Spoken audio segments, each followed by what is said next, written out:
Greetings, Minecrafters, and welcome to another delightful discussion on all things well-being. I'm Dr. Kimberly Quinn, and it is my great honor and privilege to help people become the boss of their brain, becoming the boss of their thoughts. Why?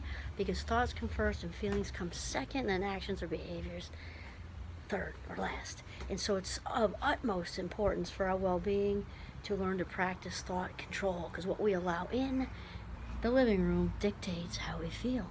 Excellent. I will also tell you I am in this gazebo, which is usually inhabited by students, which is what we want, but it's just kind of cool. I can like being here today because Champlain is so gorgeous, especially on this beautiful September day. So today we're going to talk about assumption making, because this is part of this series that I did not plan to be a series, but it's sort of become a series on personal freedom. I'm a huge freedom person. I'm just a huge freedom person. And I talked about, I think, how if something even feels like the slightest bit in the way of that, it feels like a splinter in my toe. And I kind of can't really go on with my day until I kind of reflect on what that splinter is and then how to remove that splinter. So I'll just walk over. This campus is so beautiful. I just got to do a turnaround because look at how gorgeous this is. All the bricks and the pretty stones. I mean, just look at how pretty that is, huh? Okay, so assumption making. Well, the thing is that we're kind of wired to make assumptions. Why? Because the brain is lazy. So even if you are not a lazy person, ooh, that tree looks like so Lion King, doesn't it? Even if you are not a lazy person, the brain is lazy. And so assumption making is really meant to be a shortcut to save juice for the brain. Like just jump to this, jump to that. And there are times when that can work for us, but I think we know for the most part that this just does not work for us. It doesn't, right? And so basically there are two systems of thought involved here. System one, which is kind of the automatic jump to conclusions part of us, and there's system two, which is a much more slowed down, gather the facts kind of system. That's obviously very simplified. So I actually use a book in Minecraft, which I wasn't thinking of till this exact moment, called Mastermind, which is cool because it explains to students, and they love it. It puts all this in the context of Sherlock Holmes and Watson, which is sort of neat to learn, all this cool stuff about how we think in the context of that storyline. And so system one is Watson, right? Kind of just knee-jerky, thinking with feelings, that sort of thing. And then the more slowed down system two is Sherlock, because obviously Sherlock observes and takes in the facts and then smokes his pipe and figures it all out before he actually responds. And so system one and system two, are basically the difference between reacting and responding. Now again, obviously there are times when reacting is good, like you see a 4-year-old about to walk out in front of a car and you jump and save the toddler. Obviously that's a good thing. Or like Watson often does sometimes does while Sherlock's observing something. He's about to get hit by a train, then that's sort of Watson's thing, is to push Sherlock out of the way of the train. So that is the time that it's a good thing, but usually it's not. It just isn't, because that automatic system one is the part of us that jumps to conclusions. It's reactive. And so since the brain is trying to take a shortcut, it's kind of throwing things together, throwing associations together that then spit out, sort of a way for us to react, or even a solution. So obviously we can make assumptions on big levels, really big levels, like racism and judging people based on the color of their skin, and we can judge people based on what they wear, and we can judge them on religion, we can judge them on how we perceive a certain group of people to behave. I use the word perceive, obviously, and whether they're all inked up. People we can judge, make assumptions about people with tattoos. And actually I just thought of a story about that. I had a student once who was very put together, had a good job, and was engaged to be married soon. And he had tattoos. He had sleeves, tattoo ink on his arms. And he went with his fiance to go find an apartment. And the woman met him outside and said, I quizzed him on whether he had a job or not, which, okay, because she's renting the place, so maybe.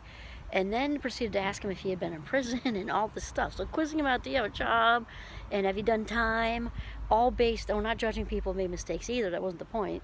The point is that making that like immediate, jumping to that conclusion of he probably doesn't work and probably was in jail all because he's got tattoos on his arms. That's just so crazy. And she didn't rent it to him, actually. He didn't have either one of the, or he had the box checked for a job and no box checked for the other thing, and she just refused to rent to him. And he's like, okay, fine. I mean, that's just like one example. We all know that all that stupid shit happens all the time, and it's not fair or right or okay on any level. So there's these biases that we carry around that are, for the most part, unconscious. They're very unconscious. In fact, Harvard's got that implicit bias test out there that millions and millions of people have taken at this point, which is cool, because it's cool because it sort of lets it be known that no matter how unbiased we think we are, typically something shows up there because it's in the unconscious, it's in the vault. Stuff said to us when we're little, and stuff reinforced later in media and people saying things out in the world and that sort of thing. And then what happens is we use that system one, we think with our feelings, and the unconscious, of course, drives the bus, yada yada yada, and then we end up making decisions based on bias, which leads obviously to prejudice, and then ultimately discrimination, which is the damage caused by the other things, right? And so we've got that. And so in addition to that, for assumption making, now switching out of that place, it's all the same thing.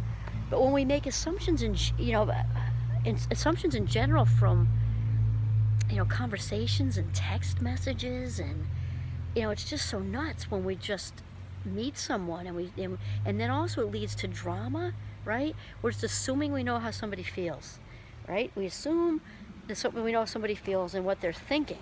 So that means sort of all of a sudden we've got our mind reading skills down pat, and that usually doesn't lead anywhere good. And that would be in a conversation, maybe even, where we can actually have tone and a face to look at. Even worse when we've got text messages. And I'm fluent in young adult now because I teach them and I love them. They're wonderfully intelligent, enthusiastic, and everything. They're just amazing. I found my niche for sure. I also love it here, as you know. I just got to show you that beautiful building once again. It's so pretty. It's circular. It's very neat. When we make assumptions, we tend to make assumptions on a daily basis, really. And it just doesn't go anywhere good. And the young adults will tell me that they get a text, and of course that's just print. It's just print. How can you possibly know what's happening from a text message or an email? You can't.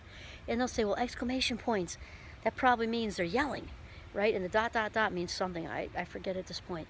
And also, since now that we can read the messages, right, we can tell that somebody's looked at it, which they are all over. That means if somebody looked at it quickly and didn't acknowledge you, that must mean they don't want to include you in whatever it is. Or if you're dating, they don't like you anymore and they want to break up with you.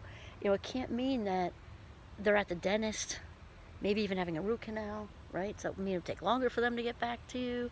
Or, their phone's dead, or they left it in their backpack and can't hear it, or it can't be anything like that.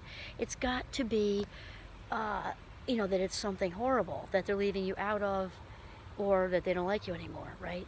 We just make so many assumptions. And then what happens is when we make one assumption and we react or respond to that person via text or verbally, since that's our perception is that, which is wrong, they are then reacting and responding to us based on the response we just gave, which is based on no truth. So then think of where that goes, like dominoes. No truth, and then responded to, no truth, and it's just like a big old mess.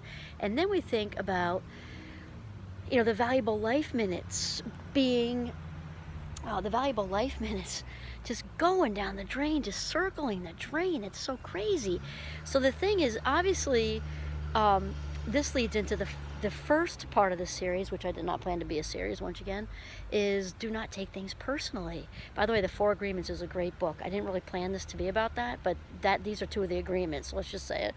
There's Don Miguel Ruiz's book, and so we have don't take things personally, and don't make assumptions, and just think of how well these go together. we make assumptions that then lead us to take something personally, when whatever that person said about us is like, let's just give a percentage, 98% about them. Even if there's some things that sound accurate about it, it's all coming through their own filter. We're all of our own main characters on our own stage with our own script, and we wrote the script and all that stuff. So it's about the other person. It's about the other person.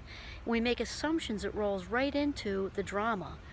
And anybody who knows me knows I am just anti-drama. I am not going to spend, actually it would be waste. I prefer to spend them like cash, my life minutes, right? My valuable life minutes. Drama is just a waste, and I will not waste my life minutes. I've really honestly not been into that even in high school or anything. I'm just not into it. And now it's like a repellent. I don't do drama. Go ahead, I'm not judging other people. Go ahead and you can be in that spiral, and to me it's like a tornado or I don't even know. But go ahead, live and let live. I don't have a need to stop you from what you're doing. I just don't want to, I'm not going to bite the hook. Don't want anything to do with that. Why? Because my life minutes are way too valuable. And then the other part that goes in with the drama and the assumption making is jumping on the gossip train. And I try hard not to do that. Do we all slip up sometimes? Of course we do, but I'm really not a fan, because gossip is just, I don't know, it's like verbal venom or something, or just emotional poison. It's just terrible, and it spreads like freaking cancer. It's just so bad. And when we can walk away from that, doesn't mean we need to be all preachy and self-righteous and stuff. Nobody likes those people. We don't like those people, right? If there's a way to just dodge the drama bullet, or the gossip train, to just say, no, I'm not getting on the train. You just do it just subtly. Just find a subtle excuse to get out of there. Excuse yourself to the restroom, or I don't know, anything. You can possibly do it, because it's so tempting to jump on that train. And that's because it's the common enemy thing, same like in 5th grade, is bonding. I mean, it's kind of sad, but it bonds us. We talked about the kid who picked their nose and don't sit next to that kid. Well, the grown-up version of that is people are all talking by the water cooler, and it might not even be something enormously cruel. It might be mild, but sadly, it's a little twisted actually. That can bond us, and it's not good karma. Or whatever it is, but it's not good karma. It doesn't feel good. The reason it doesn't feel good is because it isn't good. And judgment is such a fix for it. It's just like a dope fix, And sometimes I think it's because we, for a brief second, feel like we're doing better than someone else is. And obviously, whenever we elevate ourselves at someone else's expense, and I'm not being preachy because I'm not that person. Again, I don't like those people. And I'm not saying I don't get caught up in it sometimes, because we all do. And then I'm like, oh, seriously? Because then we just feel, even it's mild, we just feel badly, and it's good that we feel badly, because we can reflect and try to step out of that current, because it just doesn't go anywhere good. So anyway, the only way to know something for sure about a person, how they think and feel, is to ask them, right? To ask them. And really, I guess the main theme of this is to step out of system 1 as much as you can, because unless you're saving a toddler from in front of a moving vehicle, or you're Watson saving Sherlock from a train, it doesn't typically go anywhere good. It just doesn't. So to step out of that, observe, hit the pause button, especially with me being in the Fast Mind Club. It's taken me years to be able to do that with any kind of efficiency, and I still have to work at it. Hit the pause button and gather the facts before you make any assumptions about anything. Even if you're assuming where somebody wants to go for their birthday dinner, maybe ask. When in doubt, ask. Excellent. This is Kimberly Quinn signing off from Champlain College in northern Vermont, Burlington actually. Have a mindful day.